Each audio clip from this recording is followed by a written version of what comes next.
तो उसे आसानी से वो फायदे मिल जाते हैं जो आम लोगों को कभी नहीं मिलते। यहाँ तक कि अगर वह बस मंदिर के सामने बैठकर प्रार्थना करे तो उसकी आमदनी असली साधुओं से कई गुना ज्यादा। यहाँ तक कि जब सुंदर लड़कियां कपड़े बदलती थीं, तो भी वे उसके सामने झिझकती नहीं थीं। एक दिन जब वह सड़क पार कर रही थी, अचानक एक लड़की की साइकिल उससे टकरा गई। हालांकि एवा को ज्यादा चोट नहीं लगी, लेकिन लड़की को बहुत अपराध बोध हुआ। उसे खाना खिलाने का जोर दिया और उसने माफी के तौर पर जब लड़की को पता चला कि एवा एक पियानिस्ट है, तो उसकी आंखों में चमक आ गई। उसके परिवार के पास एक बार था और वहाँ एक अच्छे पियानिस्ट की जरूरत थी, इसलिए वह एवा को अपने घर ले गई और उससे जिद की कि वो थोड़ा बजाकर दिखाए। एवा ने शांति और आत्मविश्वास से बजाना शुरू किया और तुरंत ही लड़की और उसके पिता दोनों प्रभावित हो गए। उन्होंने उसी वक्त तय किया कि एवा हर रात बार में परफॉर्म करेगी। लड़की एवा की प्रतिभा से बहुत प्रभावित थी, यहाँ तक कि उसने खुद स्कूटर पर बैठाकर उसे घर छोड़ा। एवा अपनी खुशी रोक नहीं पाई और बेसब्री से अपने कॉन्टैक्ट लेंस निकालकर लड़की का चेहरा देखने लगी। लेकिन उसी वक्त नीचे वाले लड़के ने उसे देख लिया और एवा का ये खतरनाक राज भी पता लगा ली। जैसा तय हुआ था, एवा उस रात बार में पियानो बजाने गई। उसके सुरों ने माहौल को तुरंत जोश से भर दिया। वो भले ही अंधी थी, लेकिन फिर भी पूरे हॉल की सबसे चमकदार शख्सियत बन गई। वहीं एक मशहूर डायरेक्टर मिस्टर लियोन ने एवा को देखा और उसे अपने अगले शो में शामिल होने का न्योता दिया। लियोन 90 के दशक से सुपरस्टार था, पूरे भारत का डांस किंग कहा जाता था। भले अब उसकी शोहरत कुछ कम हो गई थी, लेकिन उसका नाम अब भी बड़ा था। वह अपनी पत्नी को सरप्राइज देना चाहता था, शायद शादी की सालगिरह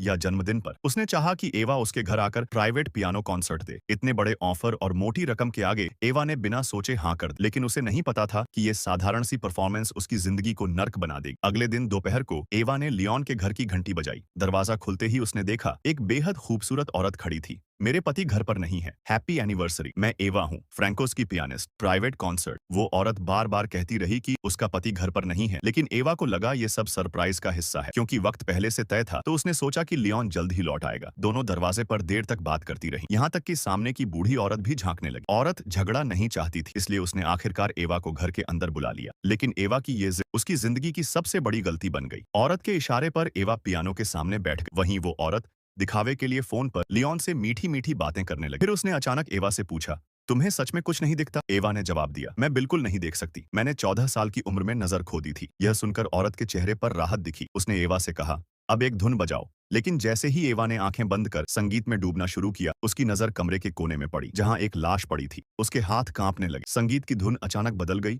और उसकी सांसें भारी होने लगी। वाह, बहुत खूबसूरत, सच में बहुत खूबसूरत, वो औरत बोली मुस्कुराते हुए। एवा अंदर से कांप रही थी, पर डर दिखाने की हिम्मत नहीं हुई। उसने बहाना बनाया, क्या मैं वॉशरूम इस्तेमाल कर सकती हूँ, ताकि थोड़ा संभल सके।